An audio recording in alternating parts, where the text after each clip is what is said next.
Hi കൂട്ടുകാരെ, ഇത് സാമ്പാർ ചീര എന്നാണ് ഇതിനെ ഞങ്ങളുടെ അടുത്തൊക്കെ പറയണത്.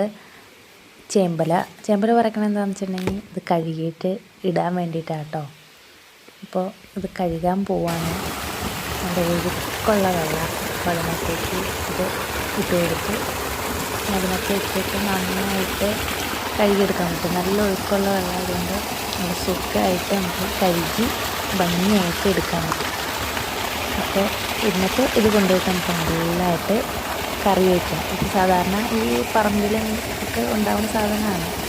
ഇത് നല്ല ടേസ്റ്റാണ് അതിന് കറി വെച്ച് കഴിഞ്ഞിട്ടുണ്ടെങ്കിൽ. അപ്പോൾ കറി വയ്ക്കാൻ വേണ്ട സാധനങ്ങളാണ് ഇതൊക്കെ. തേങ്ങ ഒക്കെ വേണം. ഇപ്പോൾ വെളിച്ചെണ്ണ ഒഴിച്ച് കടുക് പൊട്ടിച്ച് സബോള ഇട്ടു,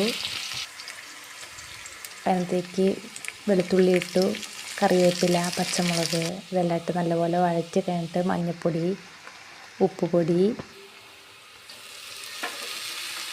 പിന്നെ ഈ സാമ്പാർ ചീര അതിലേക്ക് നല്ലപോലെ ഇട്ട് കൊടുത്ത് തേങ്ങയും ഇട്ട് കൊടുത്തിട്ട് നല്ലപോലെ അത് ഇളക്കി അത് അടച്ചു വെച്ച് നല്ലപോലെ, ഒത്തിരി സമയമൊന്നും വേണ്ട, കുറച്ച് സമയം മതി. അപ്പോൾ എല്ലാവരും ഒന്ന് ട്രൈ ചെയ്ത് നോക്കണേ. നല്ല ടേസ്റ്റാട്ടോ, സൂപ്പറാണ്, അടിപൊളി.